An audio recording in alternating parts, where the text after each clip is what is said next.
Hello friends, मैं doctor Adnan Hamid अपने YouTube channel as classes में आपका स्वागत करता हूं। आज के इस वीडियो लेक्चर में हम सीटेट फर्स्ट पेपर की सीडीपी के एनालिसिस करेंगे। इससे पहले मैंने सेकंड पेपर की सीडीपी के एनालिसिस की हुई है, चैनल पे मौजूद है। आपने अगर वो पेपर दिया है तो आप उन क्वेश्चंस को भी जाकर चेक कर सकते हैं। तो आइए शुरू करते हैं। पहला क्वेश्चन है हमारा, विच of the following would support continuous and comprehensive evaluation. Continuous and comprehensive evaluation को निम्न निम्न में से कौन सा निरंतर और व्यापक मूल्यांकन का समर्थन करेगा? Based work portfolio, growth and learning progress portfolio, standardize achievement test बिल्कुल नहीं होगा, स्टैंडर्डाइज इंटेलिजेंट टेस्ट ये दोनों नहीं होंगे। अब बेस्ड वर्क पोर्टफोलियो या ग्रोथ एंड लर्निंग प्रोग्रेस, जहां अगर हम बात कर रहे हैं कंटिन्यूस एंड कॉम्प्रिहेंसिव इवेल्युएशन की, तो हम बात करेंगे growth and learning progress portfolio की, यानी कि हमारा सेकंड आंसर करेक्ट होगा। बढ़ते हैं अपने नेक्स्ट क्वेश्चन की तरफ।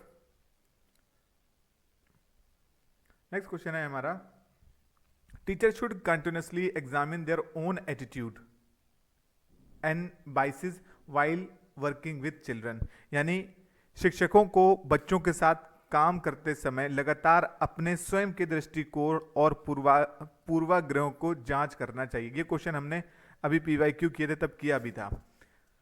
तो ये हमारा असर्शन हुआ। नेक्स्ट क्या रीजन क्या कह रहा है? क्योंकि the process of problem solving is hindered by functional fixedness. बिल्कुल सही बात है, फंक्शनल फिक्सनेस यानी कि जो है समस्या समाधान की प्रक्रिया कार्यात्मक स्थिरता से बाधित है, फंक्शनल फिक्सनेस से हो जाती है। तो इसका आंसर हो जाएगा both A and R correct, और आर इसके सही व्याख्या करता है। ठीक, आगे बढ़ते हैं। नेक्स्ट क्वेश्चन है हमारा, while talking about her poor marks in mathematics, poor marks mathematics में आए हैं, एक बच्चा है अभी, वो कहता है I just don't have these sense of number, I just don't have the sense of number, यानी मुझे अंकों की समझ नहीं है। एक बच्चे के कम मार्क्स आए और वो कहता है कि मुझे अंकों की समझ नहीं है। अभी अपने प्रदर्शन का कारण किसको ठहराता है? किस्मत को नहीं ठहरा रहा है। किस्मत को ठहरा रहा होता तो कहता अरे मेरी किस्मत ही खराब है, जो मैं पढ़ के गया वो नहीं आया, या कार्य कठिनाई टास्क डिफिकल्ट था उसको भी नहीं, कोशिश में कमी है, कहते मैंने कोशिश नहीं की, अगर मैं करता तो मैं कर लेता। बल्कि वो कह रहा है कि मुझे समझ नहीं है, मेरे अंदर एबिलिटी नहीं है। तो आंसर नंबर 4 इसका करेक्ट आंसर हो जाएगा। बढ़ते हैं अपने नेक्स्ट क्वेश्चन की तरफ। अभी हम जो है डिटेल में डिस्कस नहीं करेंगे, जब बाद में हम जब इनको पेपर्स को पढ़ेंगे पूरा डिस्कस करेंगे तब इनको डिटेल में डिस्कस करेंगे। अभी सिर्फ आप अपने आंसर्स को चेक कर लीजिए। According to Vygotsky theory, which of the following is a recommended approach, यानी कि ये बात कर रहा है कि वाइगोस्की किस चीज को रिकमेंड करते करते अपनी क्लास में in order to optimize students learning experiences. इस तरीके के क्वेश्चन हमने पीवाईक्यू में किए थे कि लेव वाइगोस्की के सिद्धांत के अनुसार छात्रों को सीखने के अनुभव को बेहतर बनाने के लिए निम्न में से कौन सा एक अनुशंसित दृष्टिकोण है? यानी providing students with work that is completely unrelated, अगर अनरिलेटेड होगा तो उनका इंटरेस्ट ही नहीं आएगा, तो ये आंसर हो ही नहीं सकता। Providing students with work that is just beyond their current level of understanding with appropriate support and guidance. देखिए, जहां कहीं भी अगर सपोर्ट एंड गाइडेंस की बात हो रही है, हमने जब वाइगोस्की पढ़ा था तो हमने कहा था कि यहाँ तक तो बच्चा खुद पहुंच जाता है, और यहाँ तक पहुंचाने के लिए, इस लेवल तक पहुंचाने के लिए कुछ हेल्प की जरूरत पड़ती है, जैसे हम पहाड़ या मचान कहते हैं, और इस जोन को हम ZPD यानी जोन ऑफ प्रोक्सिमल डेवलपमेंट कहते हैं। तो ये इसका आंसर करेक्ट हो जाएगा, आंसर नंबर 2। ये छात्रों के वर्तमान स्तर पर आधारित उनके उचित समर्थन और मार्गदर्शन के साथ काम प्रदान करना। ठीक है, ज्यादा हम नीचे ऑप्शन पढ़ेंगे ही नहीं, जो करेक्ट मिल जाता है तब।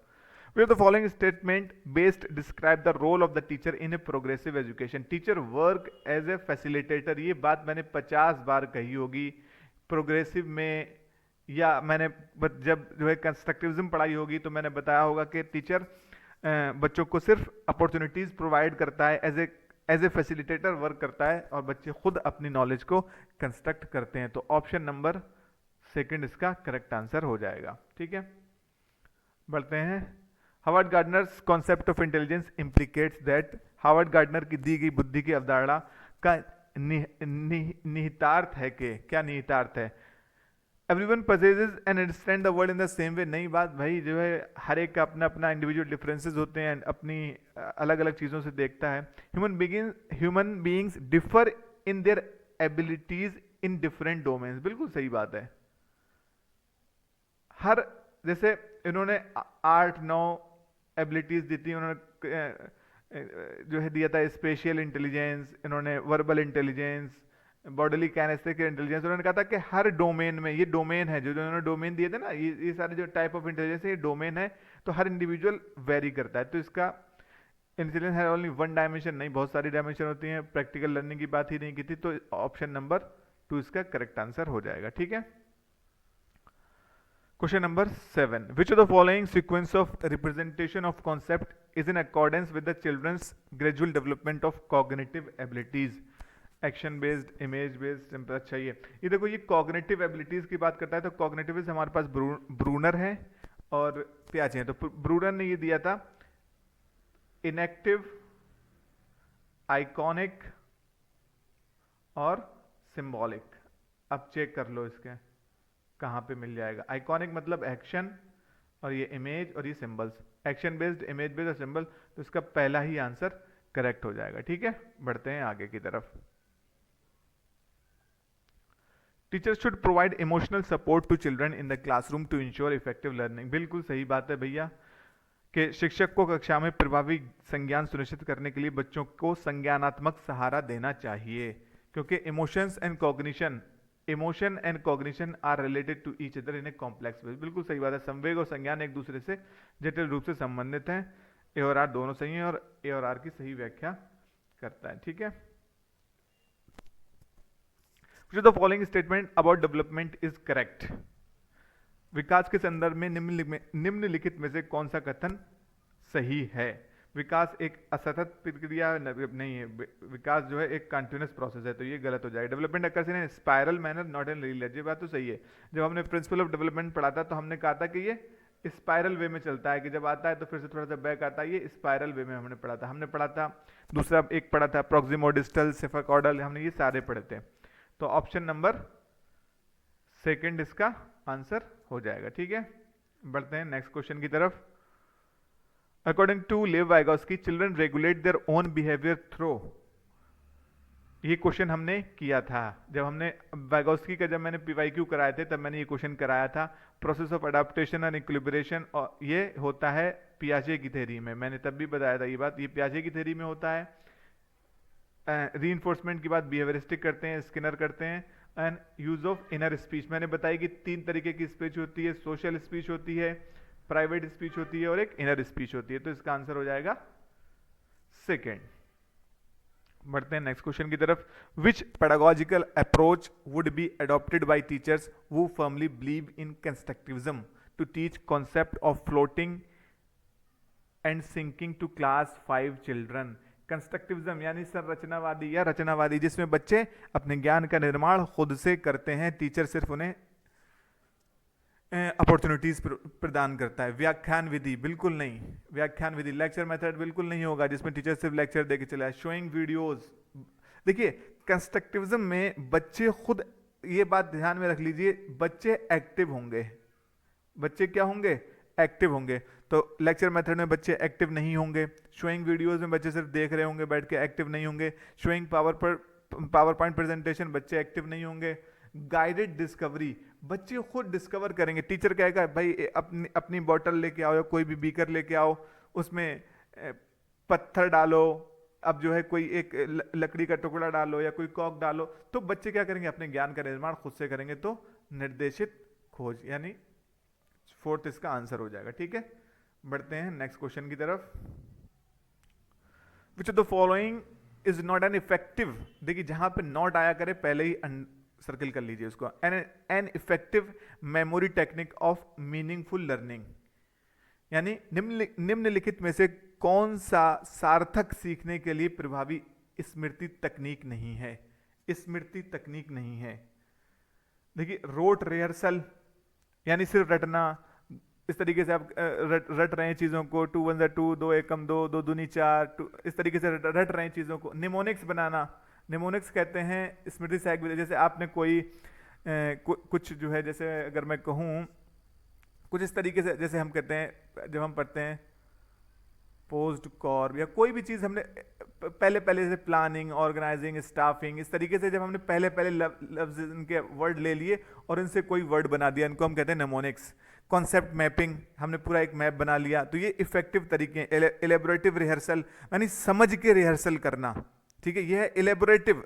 और ये अगर रोट रिहर्सल ऐसे ही रटे जा रहे हैं बगैर समझे हुए, तो इफेक्टिव तरीका नहीं होगा रोट रिहर्सल का, ठीक है। नेक्स्ट हमारा क्वेश्चन है, विच of the following is not a characteristics of A well formulated critical thinking question. इसी तरीके का क्वेश्चन सेकंड पेपर में भी आया था। निम्नलिखित में से कौन सा एक अच्छी तरह से तैयार किए गए आलोचनात्मक सोच वाले प्रश्न की विशेषता नहीं है, यानी 3 होंगी, 1 नहीं होगा। It is open ended and allow for multiple answer. सही बात है भाई, अलग अलग तरीके के लोग अलग अलग आंसर देंगे। It is based primarily on factual information. देखिए, जहां बात फैक्चुअल इन्फॉर्मेशन की आ गई, बच्चों से आपने पूछा बच्चों ताजमहल कहाँ है, बच्चों ने याद किया हुआ है, रटा हुआ है आगरा में, बच्चों ने फौरन बता दिया, तो ये एक क्रिटिकल थिंकिंग की क्वेश्चन नहीं हुआ इस टाइप का। तो आंसर नंबर 2 इसका करेक्ट आंसर हो जाएगा, ठीक है।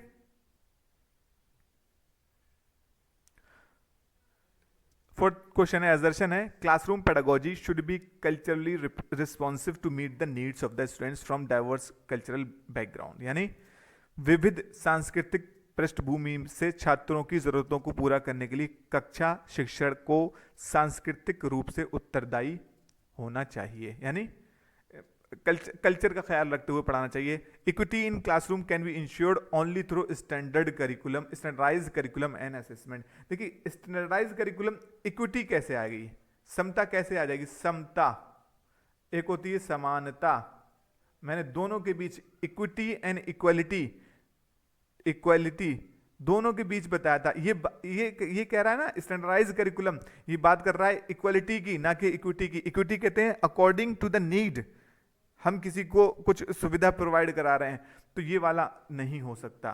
तो both A and R false, तो ए सही है लेकिन आर गलत है, तो इसका थर्ड जो है इसका आंसर हो जाएगा, ठीक है। Jagriti has learn that her dog Rusty is a golden retriever. ये एक इसकी प्रजाति है कोई। When she sees another dog that looks similar to Rusty but it is different breed, she calls it a dog to.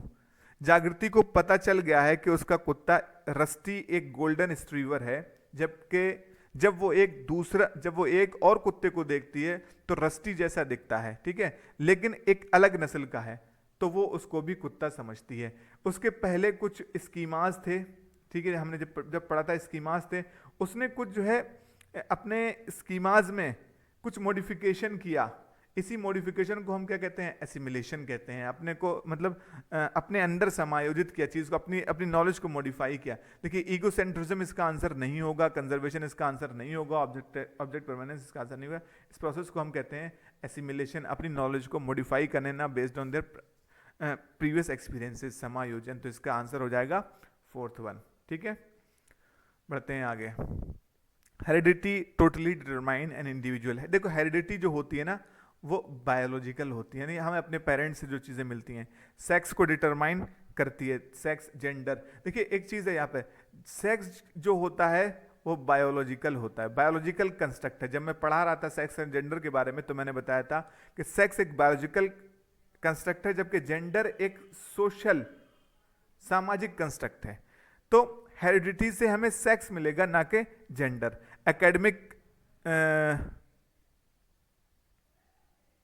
Academic success gender heredity से नहीं मिलेगी। जरूरी नहीं किसी का बाप साइंटिस्ट है, माँ साइंटिस्ट है तो वो भी साइंटिस्ट बन जाए। लर्निंग स्टाइल भी नहीं आएगा। तो इसका आंसर सिर्फ और सिर्फ 1 होगा। 1 है किसी में? 1, ये रहा इसका आंसर, ठीक है, ऑप्शन नंबर 1। ठीक, आगे बढ़ते हैं। Teacher should focus on asking question in classroom and encourage children also to ask question rather than giving instruction. शिक्षकों को कक्षा में प्रश्न पूछने पर ध्यान देना चाहिए और निर्देश देने के बजाय उन्हें प्रश्न पूछने के लिए प्रोत्साहित करना चाहिए। सही बात है। बाल केंद्रित शिक्षा शास्त्र का अर्थ है कक्षा में बच्चों की आवाज को महत्व देना और उनकी प्रतिभा को सुनिश्चित करना। सही बात है भाई। क्लास में टीचर जो है खुद क्वेश्चंस पूछे और बच्चों को भी इनकरेज करे क्वेश्चंस पूछने के लिए, और बाल केंद्रित शिक्षा का ये पार्ट भी होता है। तो both A and R correct and R is the correct explanation of A. Repetitive and ritualistic behaviour is an identified characteristics of autism, learning disabilities, attention deficit, ADHD कहते हैं इसको। जब हम चीज़ें पढ़ रहे थे तब मैंने चारों को पढ़ाया था आपको। तो ऑटिज्म इसका, ऑटिज्म स्पेक्ट्रम डिसऑर्डर इसका आंसर हो जाएगा। इसी तरीके का एक क्वेश्चन आया था उसमें पेपर सेकंड में भी, उसमें भी था इसका answer, it is a neurological developmental disorder. Learner feel engaged an activity involve in process of learning when शिक्षार्थी अधिगम प्रक्रिया में व्यस्त सक्रिय रूप से शामिल महसूस करते हैं जब activities are related to their context. सही बात है, बिल्कुल। देखिए गतिविधियां उनके संदर्भ से संबंधित होती हैं। आप पढ़ा रहे हैं बच्चों को, एग्जाम्पल दे रहे हैं, अगर आप उनके कल्चर से रिलेटेड एग्जाम्पल दे रहे हैं, सारी चीजें दे रहे हैं, तो वो उससे कनेक्टेड महसूस करते हैं। आप बाहर के एग्जाम्पल्स दे दीजिए जो बच्चों के लिए हाइपोथेटिकल हैं, वो सब चीजें तो बच्चे नहीं कर पाएंगे। तो ऑप्शन नंबर 1 इसका करेक्ट आंसर हो जाएगा। Children with learning disabilities typically, आमतौर पर सीखने की अक्षमता कठिनाइयों वाले बच्चों में having difficulties in reading due to their poor sight हो सकता है। Have problems in regulating their problems, ठीक है, बिल्कुल होती है। Have confusion with letters and alphabet that do look like, जैसे बी या डी, डिसलेक्सिया टाइप, इस तरीके से हो सकता है। Have very low IQ as diagnose through standardised test. है वेरी लो IQ, जरूरी नहीं है कि एक फील्ड में आपने डिसलेक्ट वो देखी होगी तारे जमीन पे, उसकी IQ एक फील्ड मतलब एक पार्टिकुलर, अगर आप किसी चीज को नापेंगे हो सकता है कम हो, लेकिन अगर आप उसकी दूसरी फील्ड में देखें तो IQ बहुत तेज हो सकता है वो। तो according to the options having difficulties, जितना ये सही है उतना ही ये भी सही है, ठीक है, और ये गलती है। तो ये दोनों तो आंसर हो नहीं सकते। जबकि having problems in regulating there emotion, कोई सा भी बच्चा हो अगर वो लर्निंग डिसेबिलिटीज है तो उसको अपने इमोशंस को रेगुलेट करने में परेशानी तो आती ही है। तो ऑप्शन नंबर 2 इसका मोस्ट एप्रोप्रिएट और करेक्ट आंसर होगा इसका, ठीक है।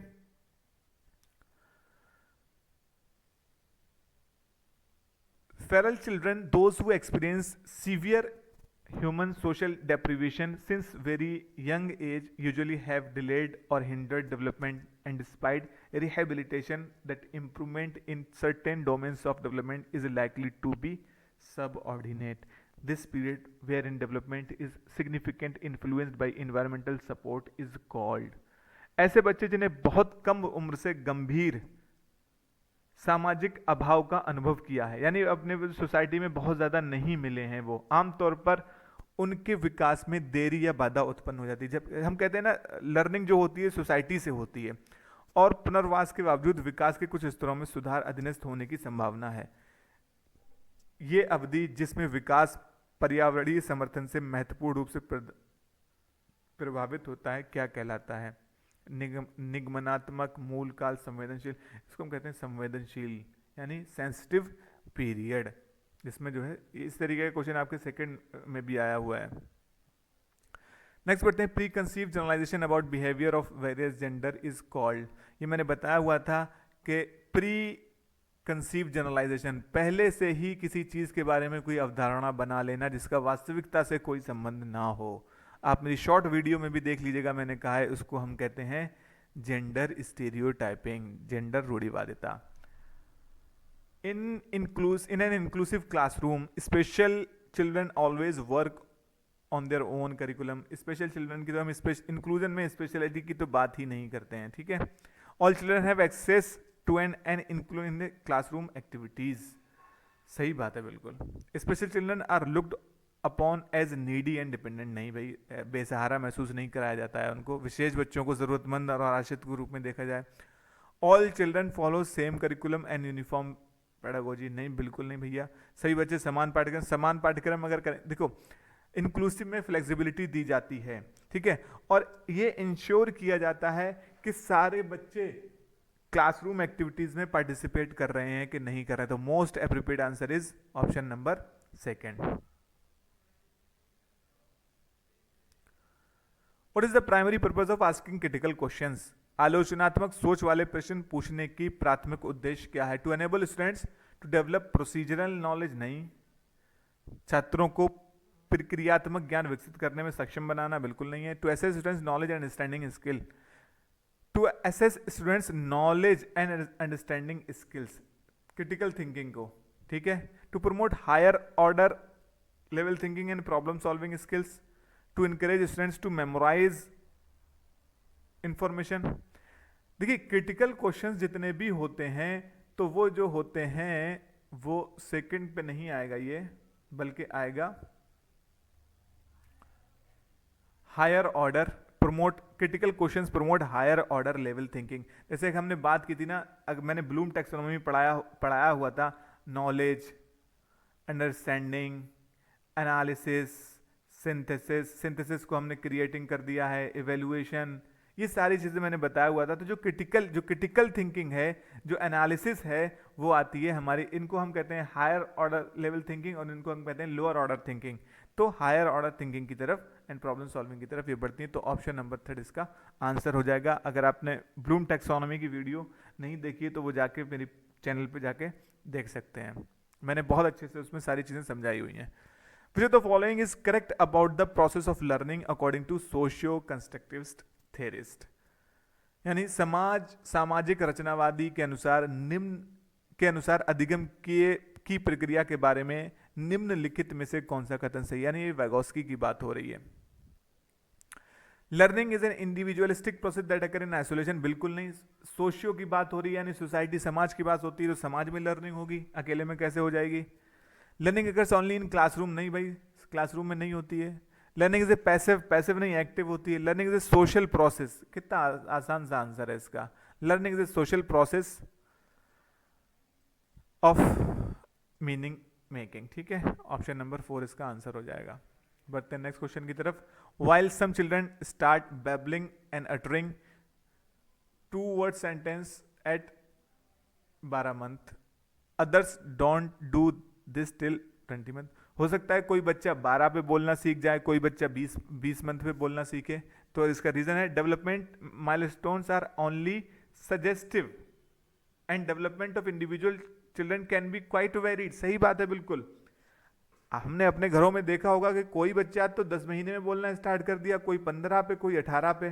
तो जो हमारी जो थेरीज जो दी गई हैं डेवलपमेंट की, ये सिर्फ सजेस्टिव हैं कि इस तरीके से चलता है। इंडिविजुअल वेरी कर सकते हैं, इंडिविजुअल टू इंडिविजुअल आपको वेरिएशन देखने को मिल सकता है। तो इसका आंसर नंबर 1 इसका करेक्ट आंसर हो जाएगा, ठीक है। बढ़ते हैं नेक्स्ट क्वेश्चन की तरफ। Growth in height and weight of children are example of, इससे आसान क्वेश्चन नहीं हो सकता। ग्रोथ इन हाइट और वेट क्वांटिटेटिव, मात्रात्मक, ठीक है। When presented with Haynes' dilemma, Arunima reasoned the law was not set up for these circumstances. Taking the drug in this situation is not really right, but it's justified. ये चीज मैंने बताई थी आपको कि बियॉन्ड द लॉ चले जाना, ये कौन सी स्टेज में आता है, ये मैंने आपको कराया था। मैंने कहा था कि ये 3rd लेवल की 5th और 6th स्टेज में यह चीजें हमें देखने को मिलती हैं। तो सोशल कंसर्न एंड कंसाइज ये नहीं होगा। Morality of contrast of individual right and democratic orientation towards punishment नहीं होगा। इंस्ट्रूमेंटल पर्पस नहीं होगा। इसका आंसर होगा ऑप्शन नंबर 2 इसका करेक्ट आंसर होगा। डिटेल्ड वीडियो के लिए आप बहुत ही अच्छे से मैंने इसके क्वेश्चंस भी कराए हुए थे और बहुत ही अच्छे से मैंने इसकी थ्योरी भी आपको पढ़ाई हुई थी। अगर आपने लास्ट में सिर्फ क्वेश्चंस ही देखे होंगे तो आपने आंसर बहुत आसानी से इसको लगा दिया होगा। Which of the following is correct in context of gifted children? Gifted children are free from risk of learning disabilities, नहीं भाई, उनको भी हो सकता है। Gifted children certainly excel in all areas, academic, social, नहीं, जरूरी नहीं है इमोशनली मतलब प्रॉब्लमेटिक भी हो सकते हैं। Gifted children are always happy, नहीं भाई बिल्कुल नहीं होता है, ज़रूरी नहीं है। Gifted children run and learn at comparatively advance pace than other students. हाँ ये चीज़ है कि जो गिफ्टेड बच्चे होते हैं, हमने देखा होगा क्लास में कि वो जल्दी अपनी चीज़ों को जल्दी ग्रास्प कर लेते हैं, जल्दी पकड़ लेते हैं। तो ऑप्शन नंबर 4 इसका करेक्ट आंसर हो जाएगा। बढ़ते हैं अपने नेक्स्ट क्वेश्चन की तरफ। एज पर जीन पियाजे, pre operational stage is characterised by ability to perform. ये प्री ऑपरेशनल स्टेज की मैंने 7-8 जो कैरेक्टरिस्टिक्स हैं वो मैंने आपको अच्छे से कराई थी। उनमें एक था क्लासिफिकेशन नहीं था, इमिटेशन एंड रिवर्सिबिलिटी नहीं थी, कंजर्वेशन नहीं था, सिंबॉलिक प्ले एंड एनिज्म जीववाद था। आपके कितने आंसर सही हो रहे हैं आउट ऑफ 30 मुझे कमेंट सेक्शन में बताइए। आपको ये एनालिसिस कैसा लगा मुझे कमेंट सेक्शन में बताइए। अगर आपको कोई और भी सीटेट की तैयारी कर रहा है तो मेरे चैनल पे पूरी playlist theory classes plus PYQ पड़ी हुई है, आप लोग जाके देख सकते हैं, दूसरों को सजेस्ट करते हैं। मिलते हैं नेक्स्ट वीडियो में नेक्स्ट टॉपिक के साथ, तब तक के लिए गुड बाय।